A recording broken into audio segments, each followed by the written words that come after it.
आज हम बात करेंगे वेब 3.0 के बारे में, जो हमारे फ्यूचर का एक सबसे बड़ा पार्ट या ये कह लीजिए हमारा पूरा फ्यूचर ही बनने वाला है। इंटरनेट की अगर आप हर 5 सालों के इंटरवल्स में ग्रोथ देखेंगे तो आप इंटरनेट के प्रोग्रेस की स्पीड को समझ पाएंगे। करंट टेक्नोलॉजी, इंसानों की जरूरतें और इंसानों का दिमाग, इन 3 फैक्टर्स के चलते हर बार इम्पॉसिबल टास्क पॉसिबल में कन्वर्ट होते आए हैं। ऐसे में जो लोग नई दुनिया के साथ अपने आप को इंक्लूड करके उसका हिस्सा बनते हैं वो आगे बढ़ जाते हैं। और यही रीजन है कि आज दुनिया की सबसे बड़ी कंपनीज और सबसे ज्यादा सक्सेसफुल लोग न्यू टेक्नोलॉजी को साथ लेकर चलते हैं। और यही रीजन है कि वो millions, billions and trillions earn कर पाते हैं। सो फ्यूचर में आप कहीं पीछे न रह जाएं और अपने दिमाग और स्किल्स को अपडेटेड रखें। इसके लिए फ्यूचर के बारे में नॉलेज गेन करना जरूरी है। तो अब देखते हैं कि वेब 3.0 कैसे आया और वेब 1.0 और 2.0 था भी या नहीं। और यहाँ हम आपको कोई स्टोरी नहीं सुनाएंगे, ना ही हम आपको कोई भविष्यवाणी बताएंगे। हम आपको फैक्ट्स, रियल लाइफ एग्जांपल्स और ओरिजिनल डेटा के बेसिस पर एजुकेट करने की कोशिश करेंगे। तो सबसे पहली बात है कि हाँ, वेब 1.0 एंड 2.0 भी थे।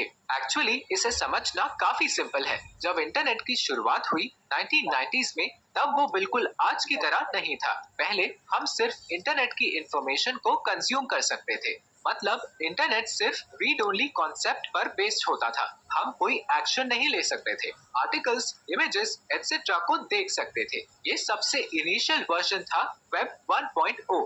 फिर आया एक ट्रांसफॉर्मेशन पीरियड लगभग 2004 के अराउंड। एंट्री हुई वेब 2.0 की। यहाँ काफी चेंजेस आए। इंटरनेट के यूजर्स बहुत बढ़ गए। MP3, MP4, शॉपिंग, ये सब पॉपुलर होने लगा। अब हम न सिर्फ डेटा देख सकते थे बल्कि क्रिएट भी कर सकते थे, शेयर कर सकते थे अपने ओपिनियंस, कमेंट्स एटसेट्रा।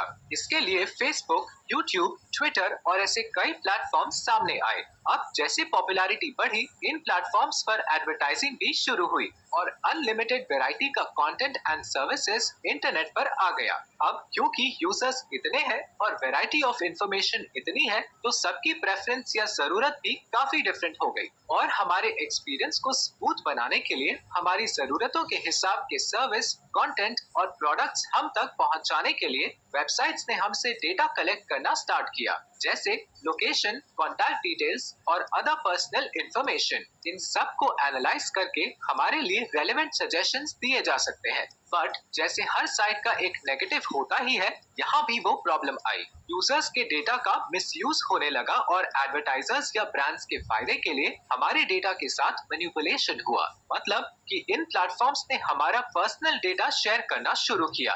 हमारी ऑनलाइन एक्टिविटी के हिसाब से कंपनीज को हमारा डेटा बेचा जाने लगा। आपने कई बार देखा होगा कि फेसबुक और दूसरे सोशल मीडिया प्लेटफॉर्म्स के अगेंस्ट यूजर प्राइवेसी को लेकर काफी इश्यूज एंड स्कैंडल्स आते रहे हैं। तो वेब 2.0 हमारी प्राइवेसी तो इन प्लेटफॉर्म्स के कंट्रोल में थी ही, साथ ही हमारे कंटेंट और एक्टिविटीज का कंट्रोल भी। फॉर एग्जाम्पल, हमारे कंटेंट का control Facebook, Google, Instagram, YouTube, Twitter, इन सब के पास होता है। उनकी पॉलिसीज के अंडर हमें रहना पड़ता है और वो जब चाहे हमें या हमारे किसी कंटेंट को प्लेटफॉर्म से रिमूव कर सकते हैं। मतलब हमारे ही वर्क की फुल ओनरशिप हमारे पास ही नहीं है। और तीसरा एक इशू ये भी है कि हमारी अर्निंग्स भी इन सोशल मीडिया प्लेटफॉर्म्स के कंट्रोल में होती है। हमारे रेवेन्यू का एक बहुत बड़ा परसेंटेज ये प्लेटफॉर्म्स के पास चले जाता है। फॉर एग्जाम्पल, YouTube एड्स में कई बार 45% जितनी अर्निंग तो YouTube के हिस्से आती है। हमारे पास रह जाता है ऑलमोस्ट आधा रेवेन्यू।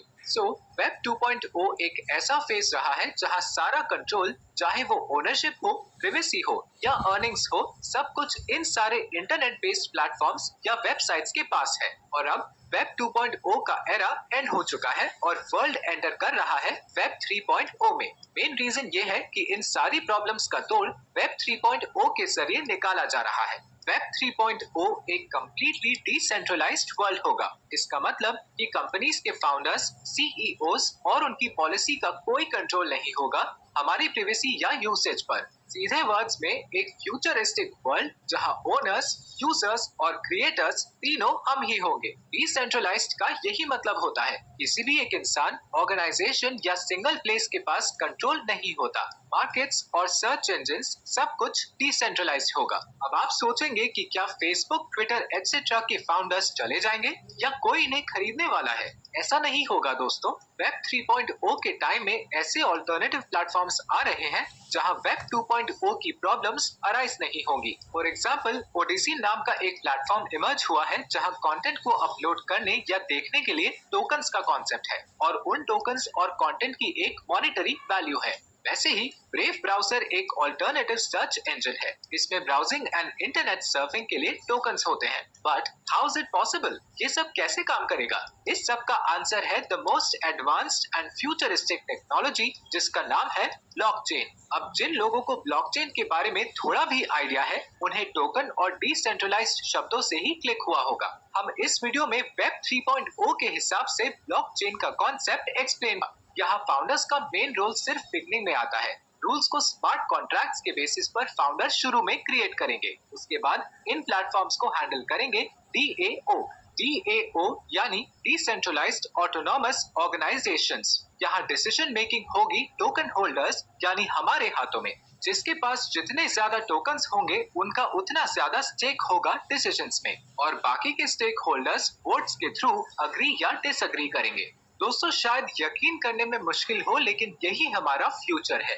एक वो टाइम था जब वीडियो कॉल जैसा कॉन्सेप्ट भी सुनने में इम्पॉसिबल लगता था कि हम कैसे घर बैठे दुनिया के किसी और कोने में किसी से बात कर सकते हैं और देख सकते हैं, लेकिन ये अब हमारे लिए नॉर्मल है। ऐसे ही doubts crypto currency and NFT के कॉन्सेप्ट्स पर भी उठाए गए थे और उससे कितने बिलियनर्स बने हैं ये तो हमें गूगल सर्च से ही समझ सकते हैं। सो अर्निंग के लिए रेडी होने के लिए इम्पोर्टेंट है कि हम लर्निंग के लिए रेडी रहें। Cryptocurrency, blockchain, NFT, metaverse, इन सब कॉन्सेप्ट्स के बारे में इंफॉर्मेशन गेन करना स्टार्ट कर दीजिए। नई टेक्नोलॉजीज के बारे में जानकर इन फ्यूचर अपॉर्चुनिटीज के लिए रेडी हो जाइए। सेफली सेव्ड होंगे। आप में से कुछ लोग जानते ही होंगे कि ये सब ब्लॉकचेन कॉन्सेप्ट की ही एप्लीकेशंस हैं। बेसिकली वेब 3.0 सारे फ्यूचर कॉन्सेप्ट्स को साथ लेकर चलेगा, एडवांस्ड टेक्नोलॉजी के साथ, जो शायद हमें अभी सोचने में भी अजीब लगे, जैसे metaverse, AI, machine learning, NFT gaming tokens, blockchain, ये सब कुछ इंक्लूडेड रहेगा। एग्री करेंगे